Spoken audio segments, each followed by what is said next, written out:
Guys, in this quick tutorial I'll show you how to find elevation inside Google Maps. This works for both Android and iOS device users. Please make sure to watch this video to the very end to avoid missing any vital information and making any mistakes along the way. In saying that, let's dive in.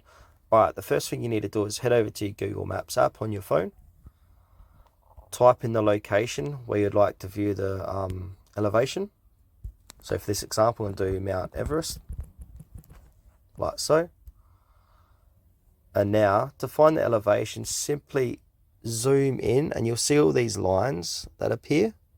Are very hard to read, but if you zoom in enough, you'll be able to see the elevation with these numbers, like so.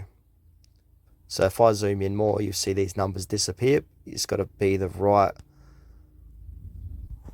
Yeah, these numbers are quite small to read. But yeah, guys, that's how to find elevation inside Google Maps. Thanks for watching this video to the very end. Please consider to like this tutorial and subscribe to our channel if you found this helpful. We really appreciate it and it helps us out a lot.